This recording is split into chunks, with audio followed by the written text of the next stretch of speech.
What happens when one of the best drivers in history decides that he is no longer going to remain silent? What happens when Ferrari stops ignoring their mistakes because a champion demands they perform at the highest level? Today we are going to talk about the exact moment when Lewis Hamilton unleashed an internal revolution in Maranello, and there is no turning back. The Marina Bay Street circuit in Singapore has historically been a demanding, unpredictable and technical setting, where mistakes are paid for with abandon and technical weaknesses are amplified lap by lap. But what happened in the 2025 edition was much more than just another extreme challenge for the teams. It was a perfect storm, and in the eye of the hurricane was Ferrari, and with them Lewis Hamilton. Since free practice, the team was already showing signs of vulnerability. The temperature sensors began to warn about progressive overheating of the brakes, a critical condition considering the characteristics of the circuit, which combines low-speed curves, constant violent braking and little room for ventilation. However, Ferrari underestimated the symptoms. They opted to maintain the original setup, trusting that electronic management and the strategic use of lift and coast could contain the damage. The race began, and from the first laps the worst was confirmed. Neither Hamilton nor Leclerc could push to the limit. Both were forced to take their foot off the accelerator on each straight and allow the brakes to breathe, sacrificing pace and position. But while Leclerc maintained reasonable control of his car, Hamilton began to feel a progressive and irreversible degradation. The SF25, which had already been showing structural deficiencies since the beginning of the season, collapsed at its most sensitive point, the left front axle. In the last 2 laps, the 7-time world champion's car stopped braking properly on the left side. Hamilton went from being in direct fight for important points to losing more than 44 seconds in just 2 laps. Each curve became a survival exercise. And as if that were not enough, he was penalized 5 seconds for exceeding the track limits, in a desperate attempt to keep the car in the race. The paddock was shocked, but Hamilton was not.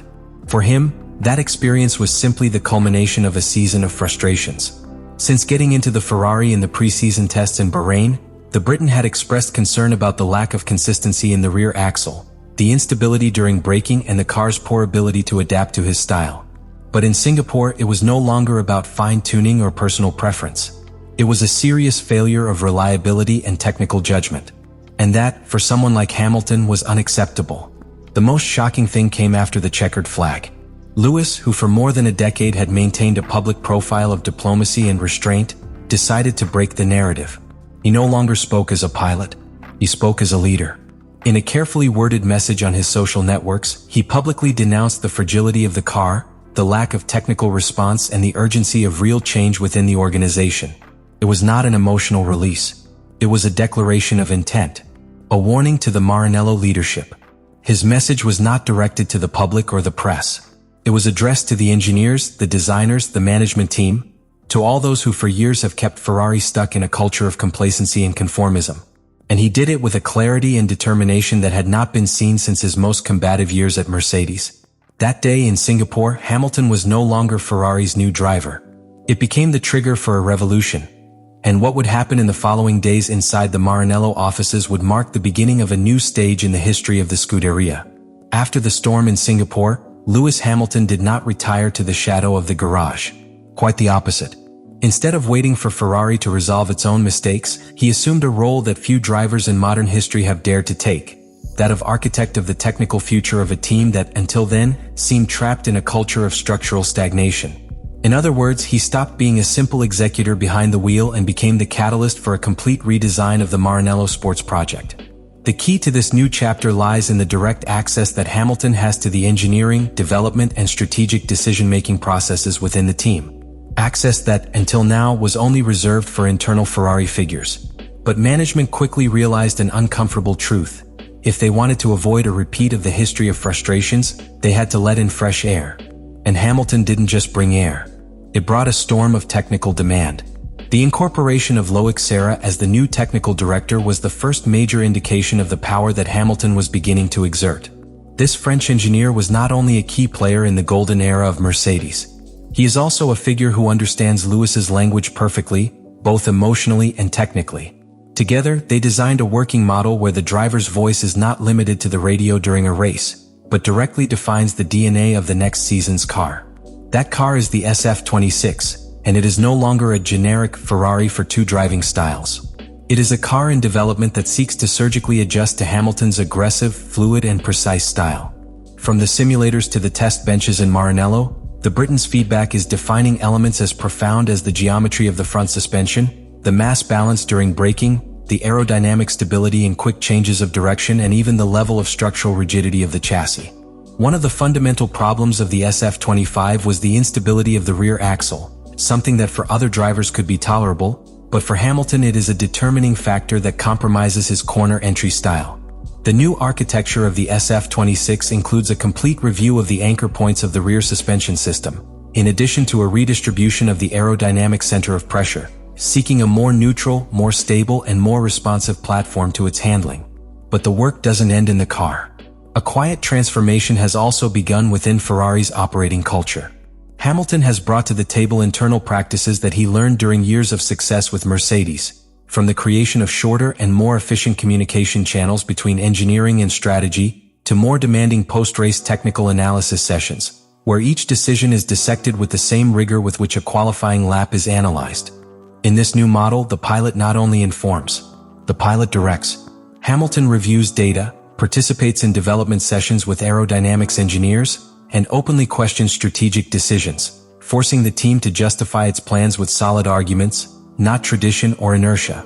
This, in an environment as hierarchical as Ferrari, is a true revolution. And the most shocking thing is that Ferrari is allowing it. Not just because they respect Hamilton as a legend, but because they know they desperately need to break with the logic of the past. The classic pilot-obedient structure is behind us. Now, Ferrari has a dual figure in Hamilton, a driver-engineer who not only wants to win, but build a team capable of doing so year after year. That transition is not simple. Not everyone in Maranello is comfortable with this new order. But even the most skeptical within the team have had to admit that Hamilton's influence is already beginning to be felt. The first simulations of the SF26 show clear improvements in aerodynamic balance, braking behavior, and performance in high-load corners. The simulator sessions are being more productive than ever. And, perhaps most importantly, for the first time in years, Ferrari is designing a car with a clear technical identity, and that identity bears the stamp of Lewis Hamilton. There are changes that are seen in fast laps, on podiums, or in a decisive maneuver. But the most important are those that happen away from the cameras, in the factory corridors, in the analysis meetings, and in the processes that define whether a team aspires to the title or repeats the same mistakes as always. And at Ferrari, after the Singapore outbreak, a silent transformation began that is redefining its organizational identity. A revolution that is not measured in tenths, but in decisions. The SF26 will be the first Ferrari car in more than a decade to be born with a clear and dominant influence from its main driver. This completely changes the internal paradigm. It is no longer about developing a neutral car and then seeing how the driver adapts. Now the car is being molded with specific criteria: braking stability under lateral load, predictability in mid-corner rotation, weight distribution optimized for Hamilton's braking style, and power steering recalibrated to offer more natural feedback. These are not generic improvements. They are surgical decisions designed to enhance a riding style that has won 7 world titles. But beyond the car, there is a strategic battle that is brewing. Hamilton knows that his time in F1 has a limit, but he also understands that his legacy can extend beyond his years as a driver if he leaves behind a new culture at Ferrari. In private meetings, there is already talk of his potential involvement in the Maranello Young Pilot Program, as well as in the development of the SF27 with a vision to 2027. His ambition is not just to lift one more trophy. It is leaving a better team than the one you found. And for someone like him, that's even more important. In parallel, Charles Leclerc's position within the team is also evolving. Although he has publicly shown himself aligned with the project, internally it is clear that the figure of Hamilton has reordered the hierarchies. Leclerc remains fast, talented, and committed, but has had to accept that he is no longer the exclusive center of the Ferrari universe. This dynamic, well-managed, can become a powerful weapon. 2 elite drivers rowing in the same direction can elevate Ferrari to its highest expression. But if tensions escalate, we could see a new narrative of internal conflict on the horizon. For now, the priority is clear: stability, sustained development, and error-free execution. Ferrari knows that the opportunities in F1 are not endless. He has one of the most decisive drivers in history within his box, and he has begun to give him the tools to make a difference. If the team continues this line of work without setbacks, we could be witnessing the birth of a new red era. Not one who lives from the past, but one who writes her own legend. Let me know what you think in the comments.